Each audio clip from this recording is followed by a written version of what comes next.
हाँ भक्तों, जिस समय उस लड़की को किनारे पर ले आया, लिटा दिया, लेकिन चारों तरफ देखा तो कोई नजर नहीं आया। ऊधम सिंह सोचने लगा कि ये भी नौजवान है, मैं भी नौजवान हूं, लेकिन परदेश है, इसके पास अकेला रहना ठीक नहीं। ये सोचकर 20 कदम दूर खड़ा हो गया। दोस्तों, जिस समय लड़की को होश आया, सोचने लगी मुझे बचाया किसने। मैं तो नदी में जल में बहती जा रही थी, लेकिन कौन है जिसने मुझे बचाया। जिस समय उठ के बैठ गई, देखा है तो एक नौजवान बहुत दूर खड़ा है। ये दूर क्यों खड़ा है? शायद कोई परदेसी है। उसी समय उस लड़की ने इशारा किया और ऊधम सिंह जब आगे बढ़ाए, पास में पहुंचा, तो उस लड़की ने इतना ही कहा, अरे दूर क्यों खड़े हो, जरूर कोई बात है।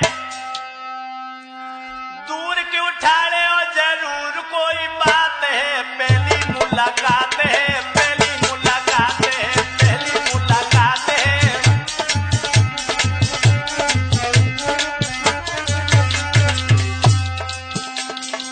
ए परदेसी, शायद मेरे दिमाग में ये लग रहा है कि यहाँ के रहने वाले नहीं हो।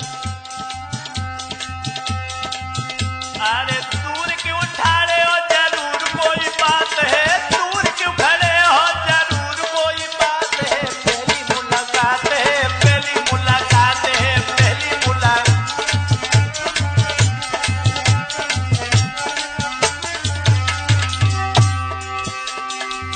आज पहली दफा मिल देखे आप ही। सुनो, कुछ तो बोलो, खड़े क्यों चुपचाप ही। सतीश, अरे चल के थपेड़ू में शिथिल मेरो गात है। पहली मुलाकात है, पहली मुलाकात है, पहली मुलाकात।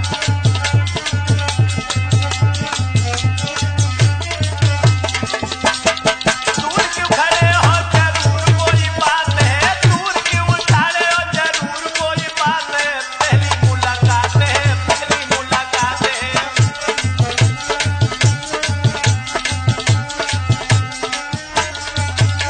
और बोली, सुनो, तुम लंदन के रहने वाले नहीं।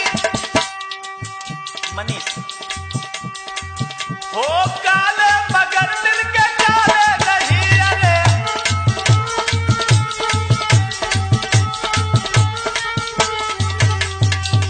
हो काले मगर दिल के काले नहीं। तेरा चेहरा ये लख दिल मेरो शर्मात है। पहली मुलाकात है, पहली मुलाकात है, पहली मुलाकात।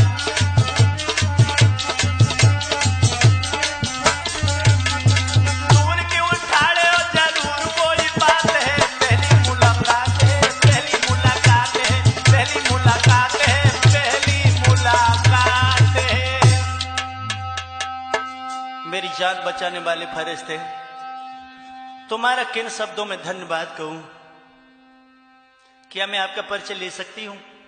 हाँ, मेरा नाम ऊधम सिंह है। मैं भारत देश का रहने वाला हूं, लेकिन रही धन्यवाद करने की बात, इसकी कोई आवश्यकता नहीं। वाह भाई वाह, तुम तो सचमुच देवता नजर आ रहे हो। लेकिन अंग्रेज तो ये कहा करते हैं कि भारत देश के लोग बड़े क्रिमिनल होते हैं, लेकिन तुम तो देवता हो। तुमने मेरी जान के पीछे अपनी जान की बाजी लगा दी। ऊधम सिंह ने जवाब दिया, तबीयत तो ठीक है, लेकिन चली जाओ, तुम्हारा ज्यादा देर यहां पर रहना ठीक नहीं है। लड़की ने जवाब दिया, चली तो जाऊं, लेकिन मुझे तो ये लग रहा है कि मैं अपने के पास बैठी हूं। क्या मतलब? हाँ, चली जाओ। उसी समय लड़की ने जवाब दिया कि मिस्टर ऊधम सिंह, आप भी मेरे साथ चलो। मेरे पिताजी बहुत बड़े पैसे वाले हैं, लंदन के बड़े आदमी हैं, तुम्हारी हर तरह से मदद करेंगे। ऊधम सिंह ने जवाब दिया कि मैं तो नहीं जाऊंगा। दिमाग में बात आई, अगर इसके साथ जाता हूं, इसका पिता मुझे पूछेगा तुम कौन हो, तो क्या कहूंगा मैं कि तुम्हारी लड़की की जान बचाई। छी छी, कितनी गंदी बात है। क्या इसका बाप मुझे धन्यवाद देगा? मैं तो नहीं जाऊंगा। ये तुम यहां से चली जाओ। जवाब दिया कि मिस्टर ऊधम सिंह, इतनी क्यों नफरत दे रहे हो? मुझे तो ये लग रहा है कि अपने के पास बैठी हूं, लेकिन तुम्हें कोई गैर नजर आ रही हूं। ऊधम सिंह ने जवाब दिया, सुनो, भारत को वीर अब खड़ो खड़ो समझाए, कोई जालंग से, कोई बालंग से, कोई जालंग से बालंग से आए नहीं जाए, कोई जालंग से।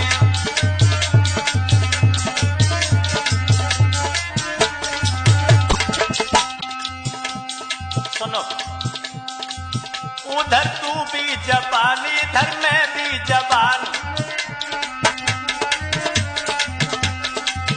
उधर तू भी जबान, इधर मैं भी जबान, देखने वाले का होगा कैसा ईमान।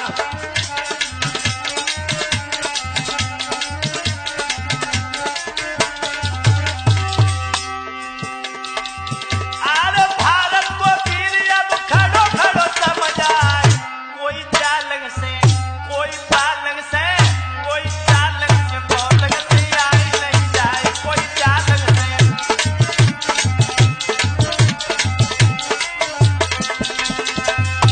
यहां से चली जाओ, अगर कोई देखेगा तुम्हारे पास में तो पता नहीं क्या सोचेगा। उसी समय उस लड़की ने जवाब दिया कि हमसे चला नहीं जा रहा है, भाड़े की कोई गाड़ी ले आओ। उसी समय ऊधम सिंह एक गाड़ी किराए के लेके आया। उस लड़की से कहा कि बैठो और जाओ। जिस समय वो लड़की चलने के लिए उद्यत हुई तो उसी समय ऊधम सिंह से कहा कि मिस्टर ऊधम सिंह, मेरा नाम हेलन है, लेकिन अगर मेरी बात मानो तो आप मेरे साथ चलो। मेरे पिताजी बहुत बड़े आदमी, तुम्हारी मदद करेंगे। ऊधम सिंह ने जवाब दिया कि मैं तो नहीं जाऊंगा। जिस समय वो हेलन चली है तो चलते समय ऊधम सिंह से कहा कि मिस्टर ऊधम सिंह, मेरी एक बात सुनो। बोलिए। तुमने लाइफ मेरी बचाई, खुद ये ट्रबल बहुत उठाई, dear very very thank you. अच्छा फिर मिले गुड बाई, अच्छा फिर मिले गुड बाई, अच्छा।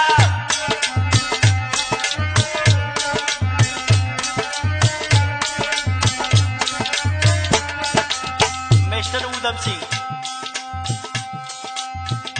तुमने लाइफ मेरी बचाई, खुद ये ट्रबल बहुत उठाई, dear very very thank you. अच्छा फिर मिले गुड बाई, अच्छा फिर मिले गुड बाई, अच्छा।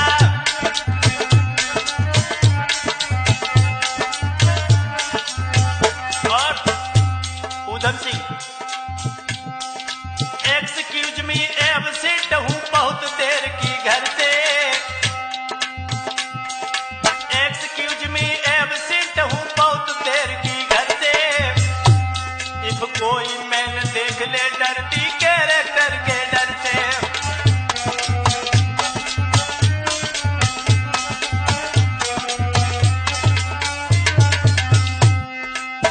इधर से आमे जाए सिपाही नहीं, बेफेक्ट में करी लाई।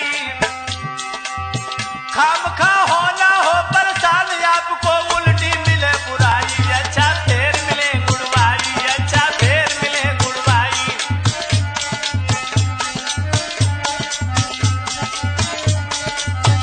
और मिस्टर ऊधम सिंह, हुई मदर की डेथ, अकेले फादर रहते घर में, हुई मदर की डेथ, अकेले फादर रहते घर में।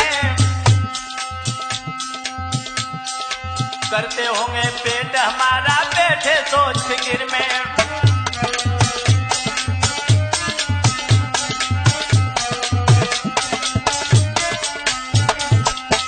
इतनी देर कहां पर लाई, अब तक डॉक्टर क्यों नहीं आई? रखते दे लाइट ख्याल मेरा भी, अजमेर बिन भाई, अच्छा फिर मिली गुड़वाई, अच्छा फिर मिली गुड़वाई।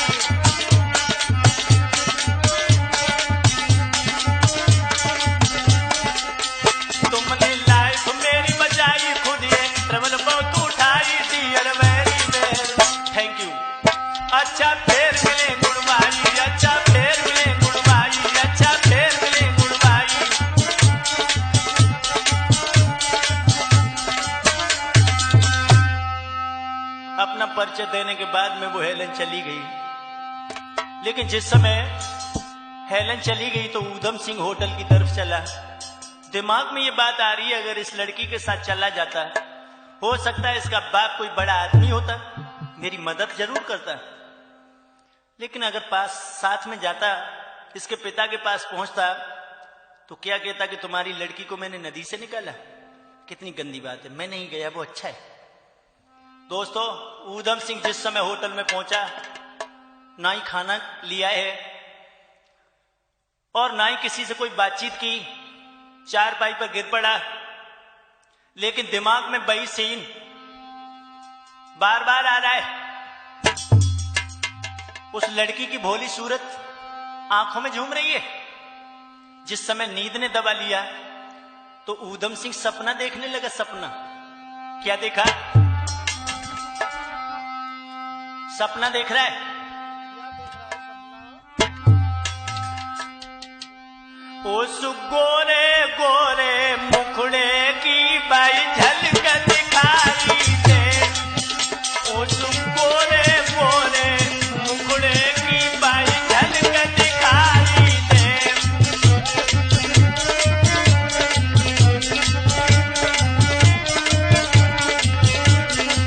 सपना देख रहा है, वही भोली सी सूरज, वही तिरछी नजर, वही सुंदरता आ रही है। आरे झलक दिखाई दे, बाई झलक दिखाई दे। उस गोरे गोरे मुखड़े की बाई झलक दिखाई दे। सपने में उस गोरे गोरे मुखड़े की बाई झलक दिखाई दे।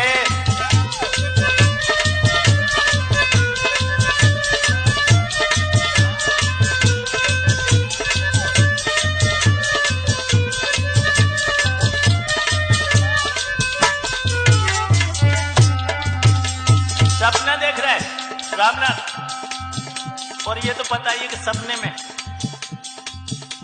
जो कुछ नजर आता है वो सच ही लगता है।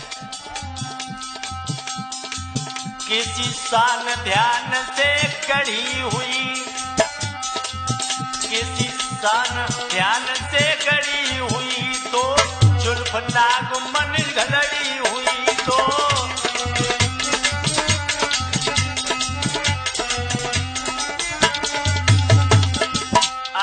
कितनी सुंदर लगती थी वो बेहोशी में पड़ी हुई। अरे कितनी सुंदर लगती थी वो बेहोशी में पड़ी हुई।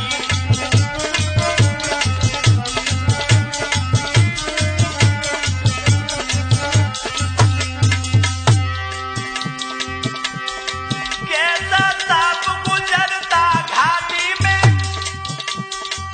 आरे पानी तलक दिखाई दे।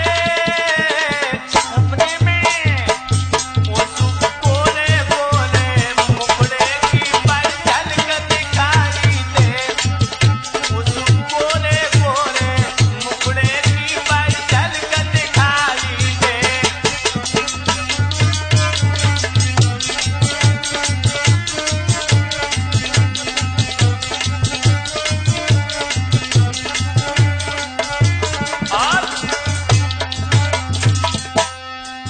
जब हल्के हल्के दो होठ हिले,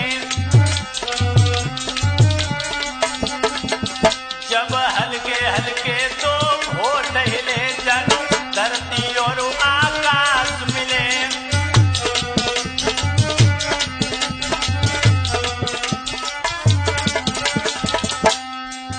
अरे फूल से नाजुक नरम जिस्म पे टूट टूट कर सांस चले।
सारी रात इसी तरह से सपना देखता रहा।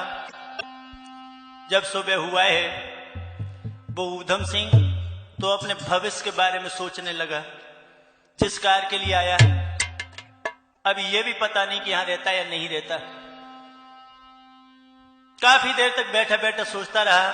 अंत में दिमाग में ये बात आई कि चलो किसी विद्यालय में जाके और दाखिला ले लिया जाए। जब मैं विद्यालय में पढ़ने जाया करूंगा तो सब कुछ पता चल जाएगा। उसी समय ऊधम सिंह विद्यालय में दाखिला लेने के लिए चला है। जिस समय लंदन की सड़कों पर चला, लेकिन प्यारे दोस्तों, जिस विद्यालय में जाता है प्रिंसिपल से बात करता है तो यही जवाब मिलता है कि हिंदुस्तान वालों के लिए कोई जगह नहीं। जिस जगह जाता है यही जवाब मिलता है।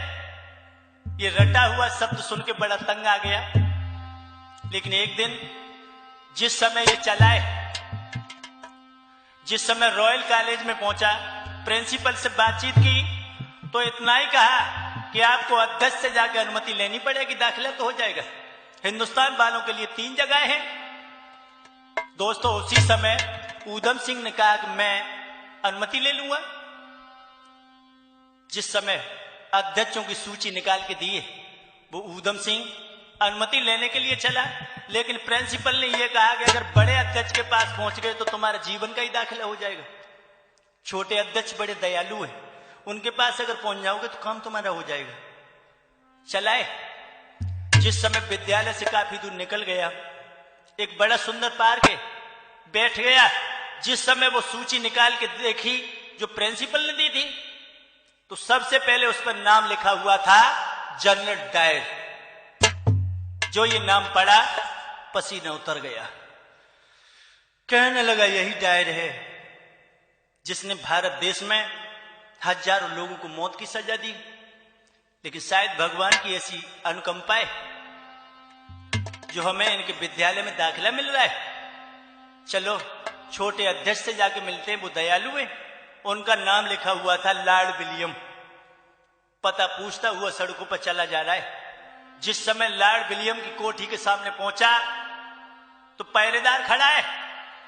अंदर घुसना चाहा, पहरेदार ने फटकार दिया। कहां जा रहे हो? जवाब दिया, साहब मुझे अध्यक्ष जी से मिलना है, अंदर जाने दो। लेकिन दोस्तों मना कर दिया। लेकिन वही लड़की हेलन जो नदी से निकाली थी वो बरामदे में खड़ी है। जब उस लड़की ने ऊधम सिंह को देखा तो पहचान लिया और बोली है, ओ नौकर नौकर बन के रहे, तुझे किसे कहा घर माने को? ये कौन खड़ा मेरे द्वारे पर, इसको अब अंदर आने दो।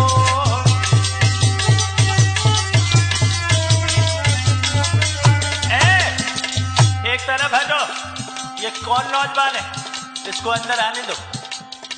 लेकिन जब ये आवाज ऊधम सिंह ने सुनी, चेहरे की तरफ देखा तो सोचने लगा इस लड़की को मैंने कहीं देखा है, जी भर के देखा है, कहीं देखा है, इससे मेरी कहीं मुलाकात जरूर हुई है। शायद कहीं मुलाकात हुई है। लेकिन दोस्तों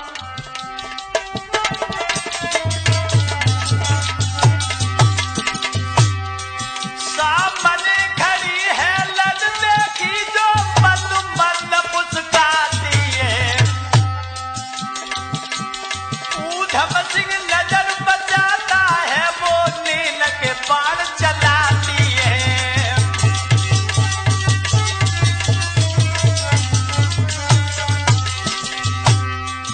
ऊधम सिंह नजर बचा लो है, वो नील के बाण चलाती है।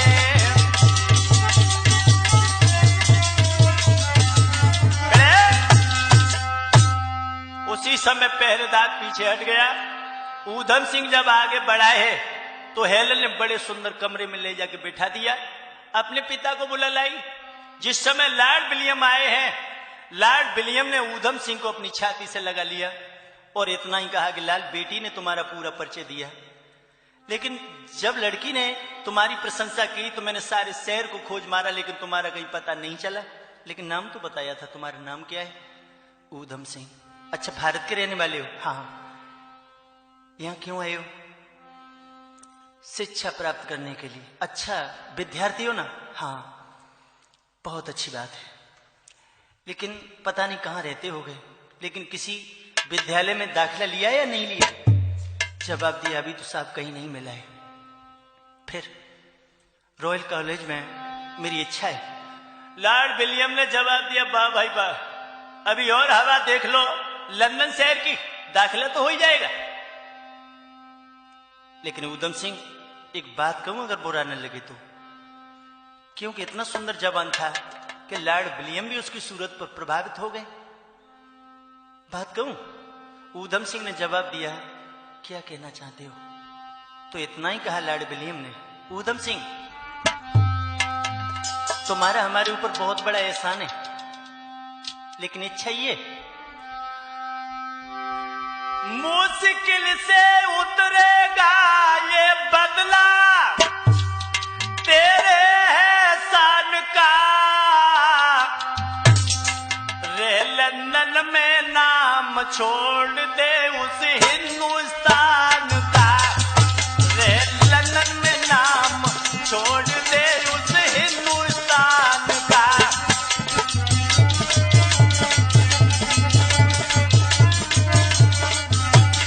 ऊधम सिंह, तुम्हारा एहसान मेरे सर के ऊपर बहुत है, लेकिन ये कैसे उतरेगा? लेकिन मेरी इच्छा है कि आप लंदन में रहें, हिंदुस्तान को भूल जाओ। और बोले, अरे रकम पिक में जमा घड़ी तेरे नाम करा दूंगा, कितनों करिए खर्च रोज ऐसी बात करा दूंगा।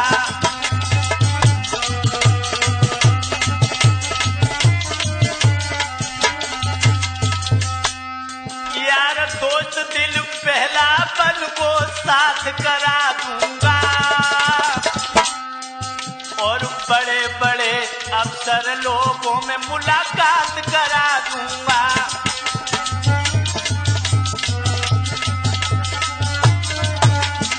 और ऊधम सिंह, आरे बैठ कार में घूमा कर आजादी हो जाएगी,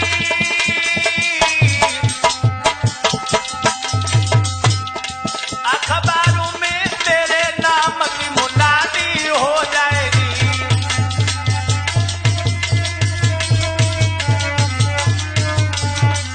और ऊधम सिंह,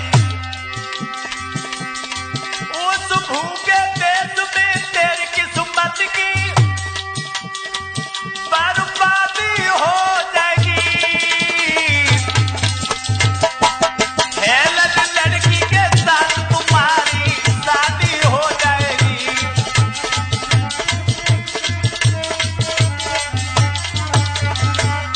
जितेंद्र,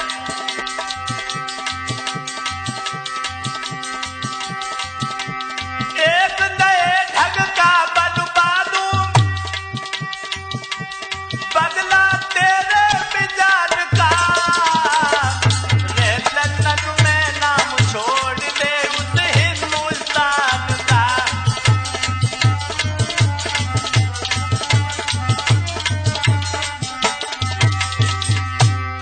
कैसे उतरेगा ये बदला, हाँ, तेरे एहसान का, रे लंदन में नाम छोड़ दे उस मुल्क गुलाम का।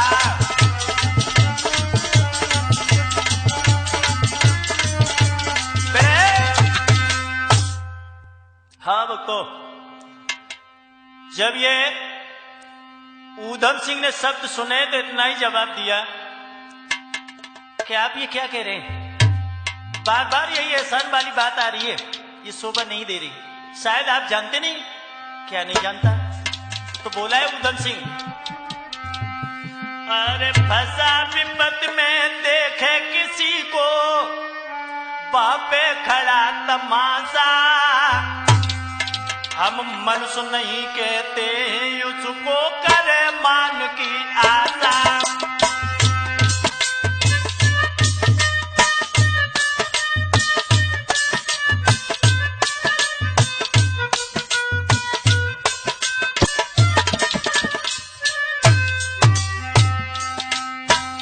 वो मानव नहीं है, दानव है।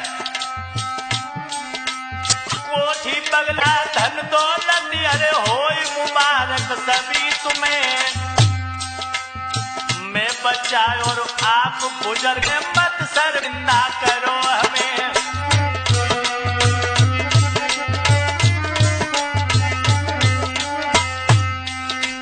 सुनील चेतन नहीं बुरा है गाना और बजाना। अरे सुनील चेतन नहीं बुरा है गाना और बजाना। मेरे देश भारत का मानो हाय हाय ये सिद्धांत पुराना।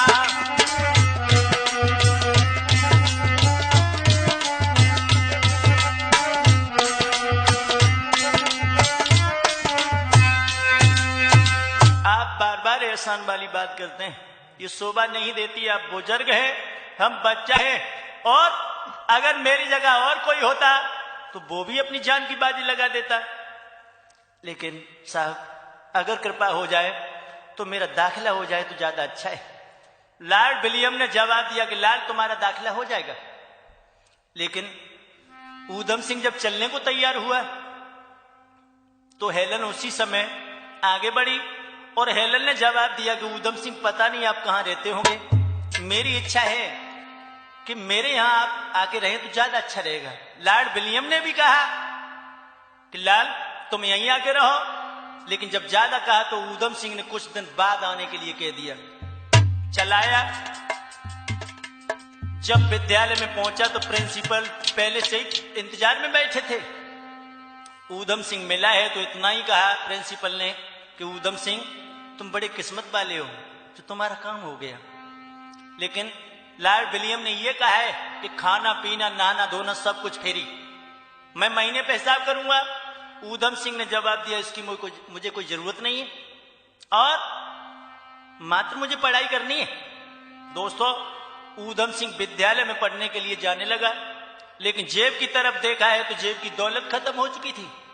ऊधम सिंह सोचने लगा कि जब तक बदला नहीं लिया जाएगा तब तक जीना तो बहुत जरूरी है, लेकिन दौलत नहीं, पेट कैसे भरा जाएगा। उसी समय दोस्तों ऊधम सिंह विद्यालय से पढ़ने के बाद लंदन में और काम की तलाश को चला है। आज 5 दिन हो गए, ना ही भोजन मिला ना ही लंदन में कोई काम मिला है। दोस्तों बहुत मुसीबत है बहादुर के ऊपर। लेकिन इधर वो लॉर्ड विलियम और हेलन ऊधम सिंह से मिलने के लिए रोज जाते हैं, और वो हेलन बार बार यही कहती है मिस्टर ऊधम सिंह तुम्हारे ऊपर कोई मुसीबत तो नहीं है। लेकिन गैरत का पुतला यही कहता है कि मैं बड़े आनंद से रह रहा हूं। अगर आज का ऊधम सिंह होता तो सारा बदला भूल जाता। लेकिन दोस्तों ऊधम सिंह को 6वें दिन उस लंदन में एक ईरानी होटल में 5 घंटे काम करने का समय मिला। 15 रुपए प्रति महीने। अगर भोजन बच जाए तो खा ले, अगर भोजन न मिले तो भी कोई परवाह नहीं। 5 घंटे होटल में जाके बर्तन साफ करता है और विद्यालय की पढ़ाई कर रहा है। बारी वक्त बारी किस्मत। दोस्तों एक दिन का जिक्र है कि ऊधम सिंह विद्यालय में पढ़ रहा था, ये हेलन आ गई और हेलन ऊधम सिंह को अपने साथ में लेकर चली है। एकांत में पहुंची और ऊधम सिंह को बिठा लिया। ऊधम सिंह का हाथ अपने हाथों में ले लिया और इतना ही कहा कि मिस्टर ऊधम सिंह मैं आपको बहुत प्यार करती हूं, लेकिन आप मुझे क्यों नफरत देते हैं। लेकिन ऊधम सिंह फटी फटी आंखों से चेहरा देख रहा है, कोई जवाब भी नहीं निकला। तो बोलिए हेलन, मिस्टर ऊधम सिंह मोइले चली भारत देश में यो परदेसी बाबू। अरे मोइले चली भारत देश में यो परदेसी बाबू।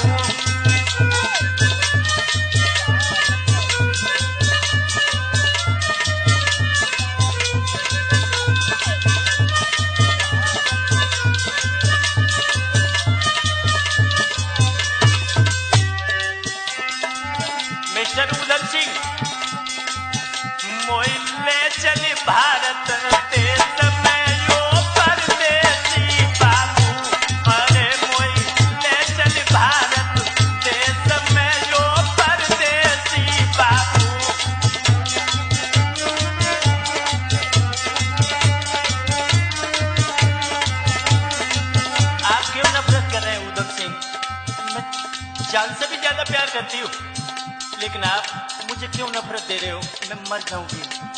मैं अपने मन में तुम्हें पति मान बैठी हूँ, मैं तुम्हारे बिना जिंदा नहीं रहूंगी। और बोलिए ऊधम सिंह,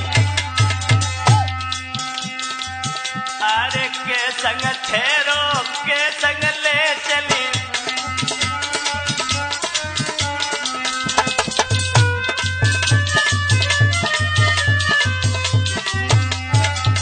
अरे के संग रह लो, के संग ले चले, और तेरी सेवा करूं हमेशा मैं यो परदेसी बाबू। अरे मोई ले चल भारत देश में यो परदेसी बाबू।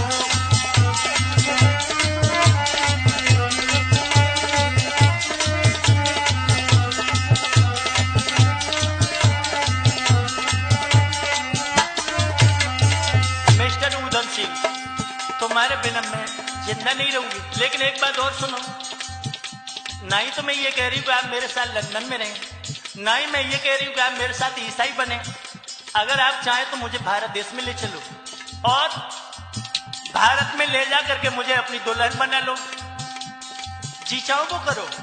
और बोली तेरी सेवा करूं हमेशा मैं यो परदेसी बाबू। अरे मोए ले चल भारत देश में यो परदेसी बाबू।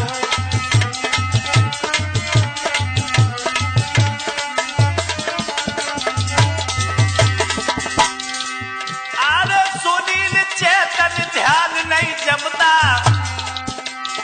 प्रेम वियोग रोग क्या कम था, मेरो जीवन पड़ो कलेश में यो परदेसी बाबू।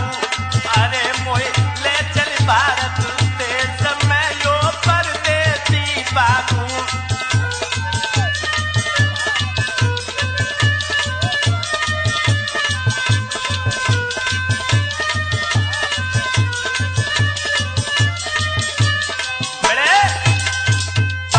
कह रही है मिस्टर ऊधम सिंह, आप मुझे अपने साथ भारत देश में ले चलो, मैं तुम्हारे बिना रह नहीं सकती, मर जाऊंगी। ऊधम सिंह फटी फटी आंखों से चेहरा देख रहा है। अंत में ऊधम सिंह ने इतना ही कहा कि हेलन, आप मुझे प्यार करती हैं? हाँ, जान से भी ज्यादा प्यार करती हूँ, तुम्हारे बिना मैं रह नहीं सकती।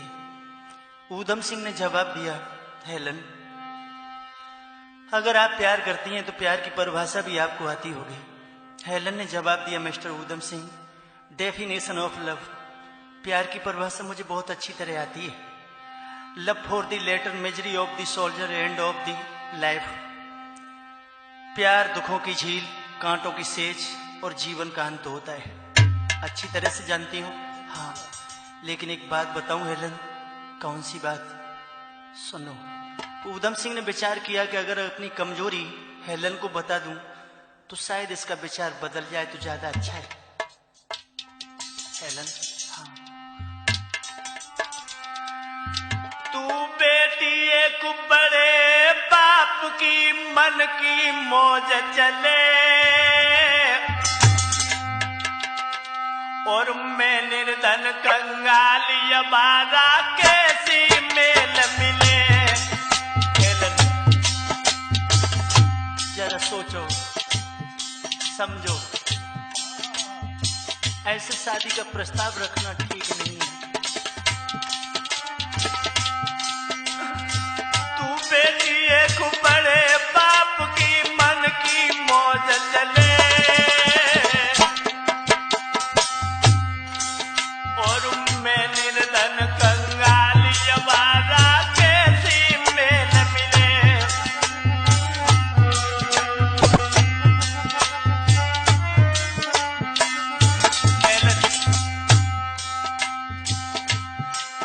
मेरे उठवे बैठवे सोबन तक को थोड़ा ठिकानो ना है, मेरे उठवे बैठवे सोबन तक को थोड़ा ठिकानो ना है। सुबह अगर मिल जाए किस्मत से शाम को खानो ना है।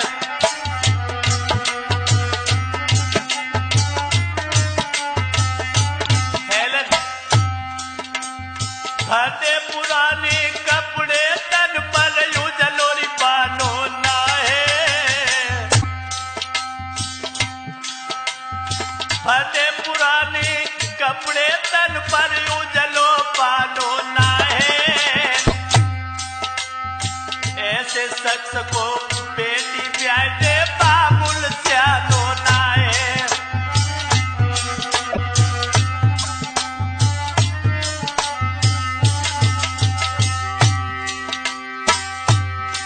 चाहे बदन सूख रहे ऊक चूक ना भूख और प्याज झिले।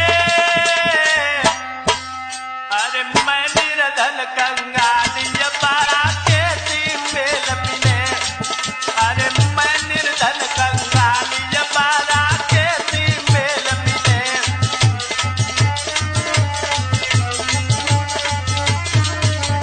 और हेलन समझो,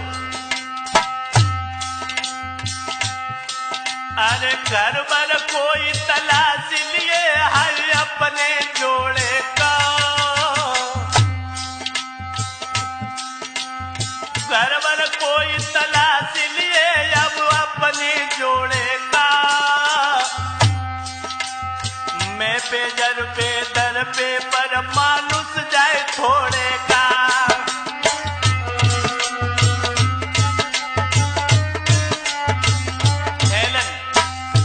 बड़ी मुसीबत है मेरे सर के ऊपर। सुबह अगर भोजन मिलता है तो शाम को नहीं मिलता है। कपड़े भी शरीर पर कोई अच्छे नहीं है। अरे भारी कर्ज है फर्ज मर्ज एक दुखते फोड़े का। किस ओर भगे ना पता लगे किस्मत के घोड़े का।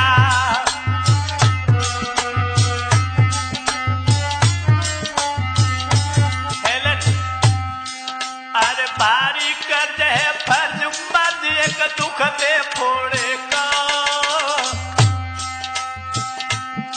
किस ओर भगे ना पता लगे किस्मत के घोड़े का।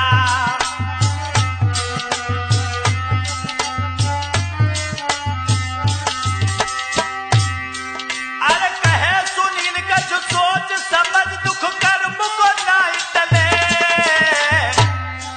अरे मैं निर्धन कंगाली बारा कैसी मेल मिले। अरे मैं निर्धन कंगाली बारा कैसी मेल मिले।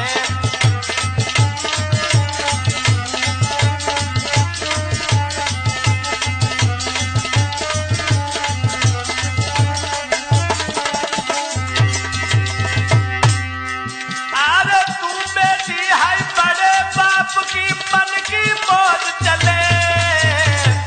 अरे मैं निर्धन कंगाली बारा कैसी मेल मिले। अरे मैं निर्धन कंगाली बारा कैसी मेल मिले।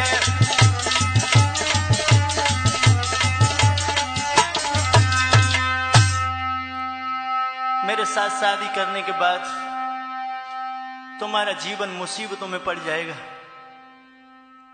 मेरा कोई रहने का भी ठौर नहीं है। जब ये शब्द ऊधम सिंह के सुने, हेलन की आंखों से आंसू निकल पड़े और इतना ही जवाब दिया कि मिस्टर ऊधम सिंह,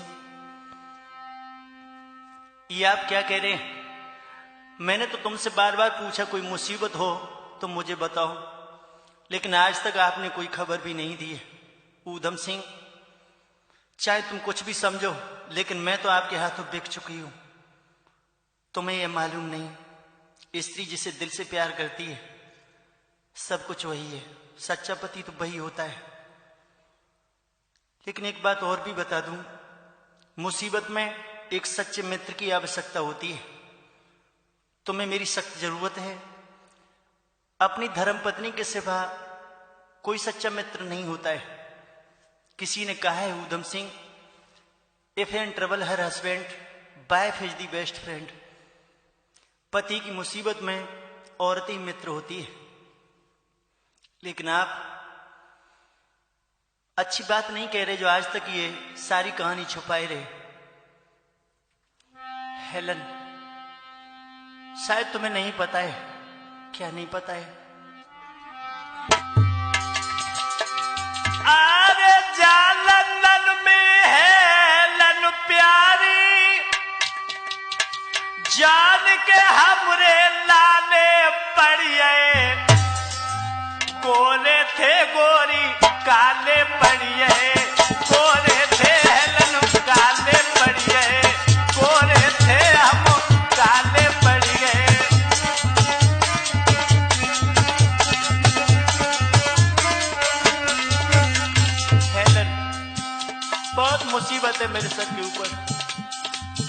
ना ही कोई भोजन की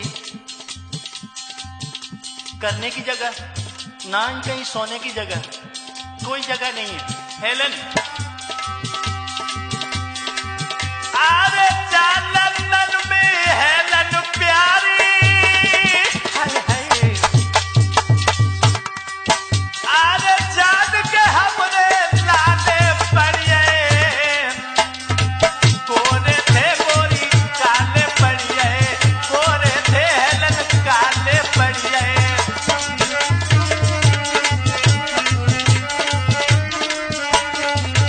लेकिन हेलन, एक बात और भी बता दूं।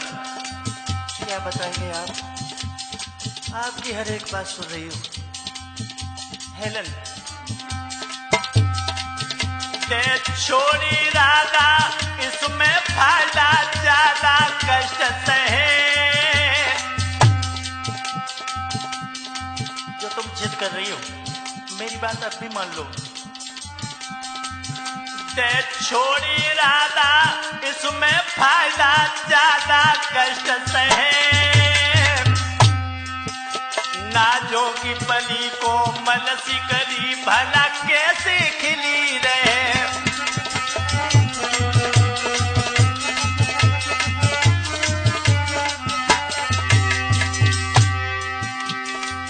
तज ऐसा नंद कर आंखें बंद क्यों फंद के बीच पड़े।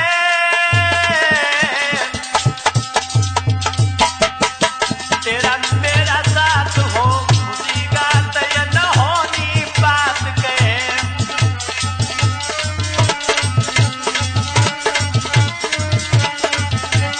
हेलन, अरे कैसे चलूं प्यार की मंजिल। प्रदीप, अरे कैसे चलूं प्यार की मंजिल। मेरे पाइन में है छाले पड़िए, गोरे थे गोरी काले पड़िए, गोरे थे गोरी काले पड़िए।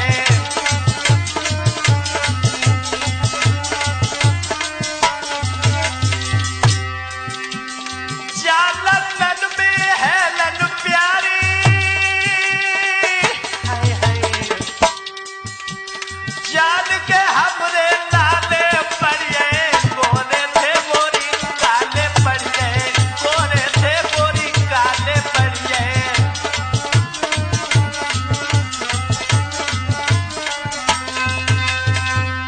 याद रखो हेलन, हमारा तुम्हारा साथ नहीं होगा, क्योंकि मैं एक भारत देश का गरीब आदमी हूं, आप बड़े बाप की बेटी हैं। हेलन ने जवाब दिया, मिस्टर ऊधम सिंह, मैंने कहा ना, मैं तुम्हारे बिना रह नहीं सकती। मैं तुम्हें जान से ज्यादा प्यार करती हूं। लेकिन दोस्तों, जब ऊधम सिंह ने ये भाव देखा है हेलन का, तो इतना ही कहा कि हेलन, अगर आप हमसे प्यार करती हैं तो एक वायदा करो। कौन सा वायदा? वायदा ये है कि आज से आप 6 महीने तक मुझसे मिलोगी नहीं, ना ही मैं तुमसे मिलूंगा, ना ही तुम हमसे मिलोगी। उसके बाद में मैं तुम्हारे साथ शादी कर लूंगा। हेलन सोचने लगी, ये 6 महीने शायद कोई गहरी बात है, ये बताना नहीं चाहते। लेकिन ऊधम सिंह ने वो रहस्य नहीं बताया जिस कार्य के लिए गया था। सोचने लगी, नहीं बता रहे हैं तो मुझे जिद नहीं करना चाहिए। ठीक है, मैं 6 महीने तुम्हारा इंतजार करूंगी।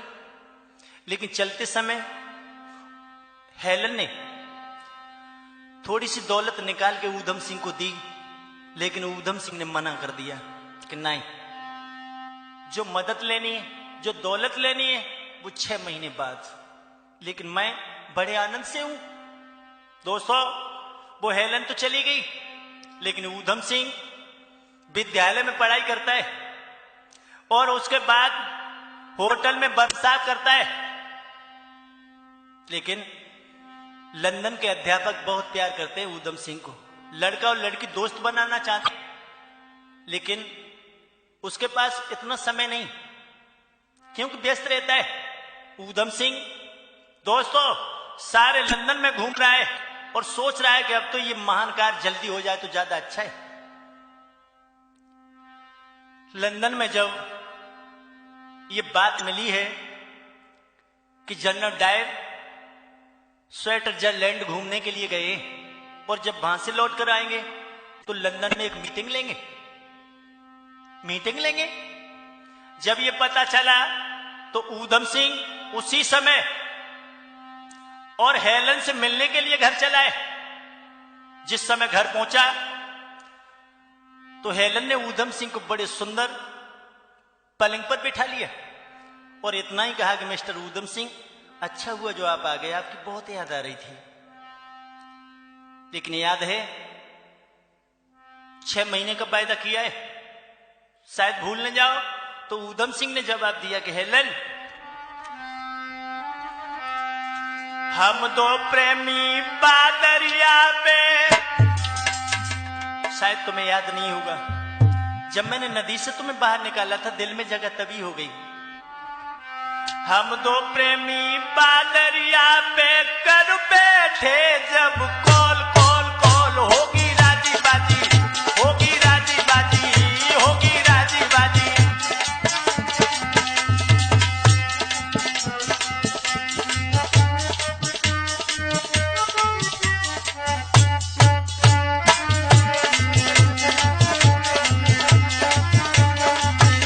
हेलन बहुत जरूरी कार्य से आया हूं। हेलन ने जवाब दिया, मिस्टर ऊधम सिंह,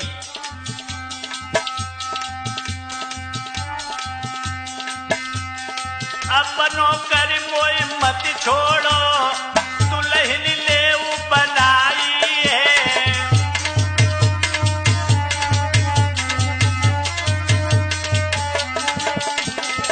बादरिया पे जब मेरी कहलैया कलाई है,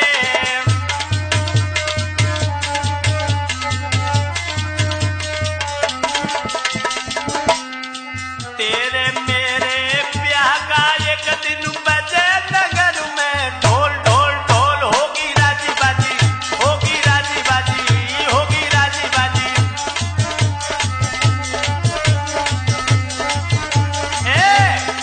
हम तो प्रेमी बादरिया पे कर बैठे जब कॉल कॉल कॉल, होगी राजी बाजी, होगी राजी बाजी, होगी राजी बाजी। छोड़ मन देना, धोखा मन दे जाना। ऊधम सिंह ने जवाब दिया, हेलन, अरे लंदन शहर बड़ा बसता, लंदन शहर बड़ा बसता, कदम कदम पर डर लागे।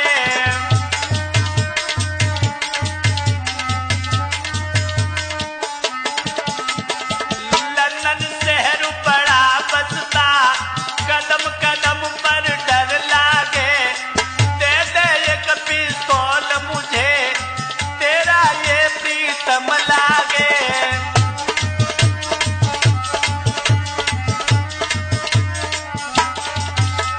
हेलन, अरे दे दे एक पिस्तौल मुझे, तेरा ये प्रीतम लागे।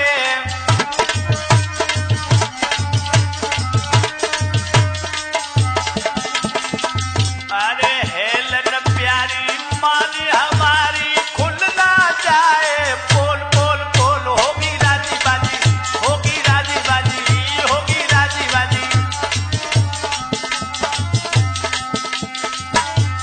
हम दो प्रेमी बादरिया पे कर बैठे जब कॉल कॉल कॉल, होगी राजी बाजी, होगी राजी बाजी, होगी राजी बाजी।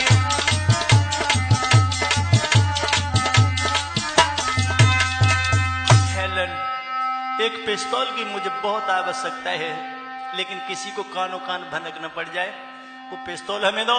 दोस्तों, उसी समय हेलन ने एक पिस्तौल निकाल के दिए। ये ऊधम सिंह जिस समय पिस्तौल लेके चला, प्यारे भक्तों, ऊधम सिंह ने एक बहुत मोटी पुस्तक हाथ में ली और पुस्तक के अंदर के पृष्ठ इस तरह से काटे हैं कि वो पिस्तौल उस किताब के अंदर रख ली जाए और ऊपर से वो किताब बंद कर दी जाए। प्यारे भक्तों, जिस समय जनरल डायर लंदन में आए हैं, वो लंदन की जनता बड़ी प्रसन्न थी। इधर लॉर्ड विलियम हेलन को अपने साथ में लेकर ऊधम सिंह के पास पहुंचे और ऊधम सिंह से जाके कहा कि ऊधम सिंह, हाँ साहब, तुम्हें ये पता होना चाहिए कि जनरल डायर लंदन में आ रहे हैं और मीटिंग अटेंड करेंगे, और मेरी इच्छा है कि तुम हेलन के साथ उस मीटिंग में जाके भाषण सुनो। ऊधम सिंह ने जवाब दिया कि साहब, मेरी भी बहुत इच्छा थी, लेकिन अगर ऐसा हो जाए तो ज्यादा अच्छा है। लॉर्ड विलियम ने जवाब दिया, ठीक है, दोनों साथ साथ चले जाना। ऊधम सिंह ने जवाब दिया कि साहब, साथ तो नहीं जाऊंगा, लेकिन मैं अकेला ही जाऊंगा। हेलन तुम्हारे साथ जाएगी। दोस्तों, उसी समय डायर जब लंदन में आए, हाँ दोस्तों, अरे डायर जाएगा वो लंदन में मीटिंग लई सभा में जाए, और बारी जनता लंदन वाली के स्वागत है भाई तैयारी।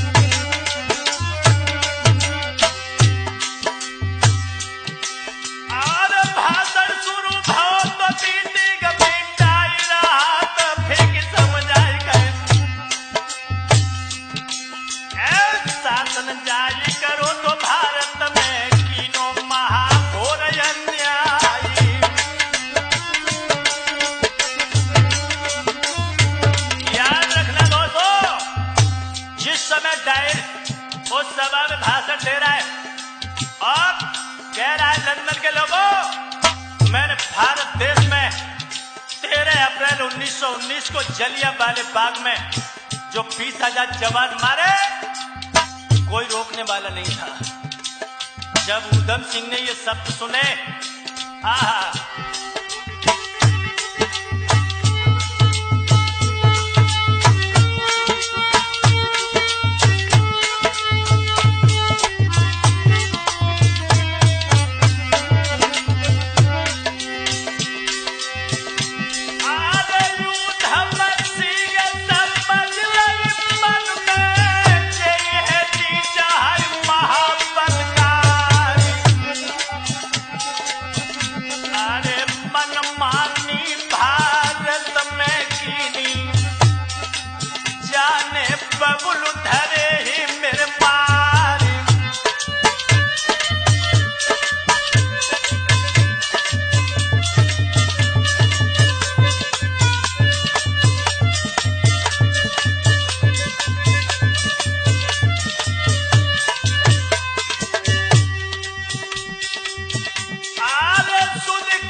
जिस समय ऊधम सिंह ने ये शब्द सुने हैं, आंखों में लहू के कतरे आ गए।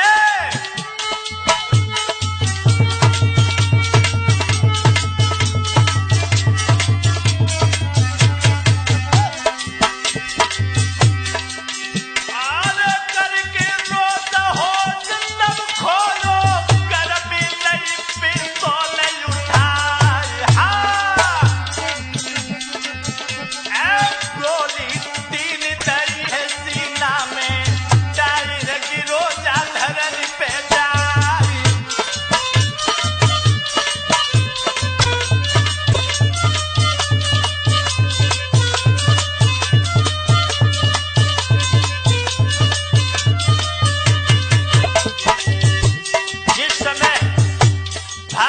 बबर शेर ने टायर के 3 गोलियां मारी, जमी पे गिरा, लेकिन इधर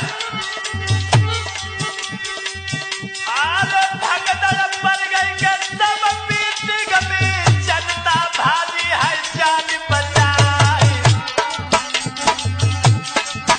अरे लगे सिपाही है चारों ओरी, बेटा तुरंत जा घेर लो आई।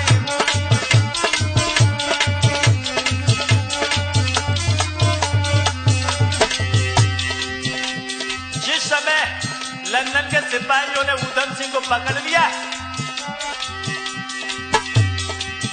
अरे लंदन की प्रकसन जेल में उधम सिंह आए तो डलवाई।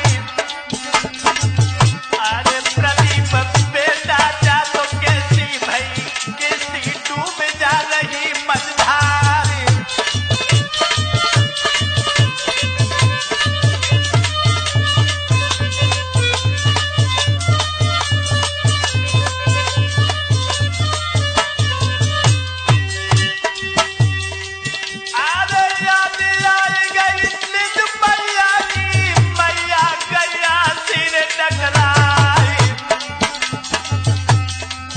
अरे जाए बारे थे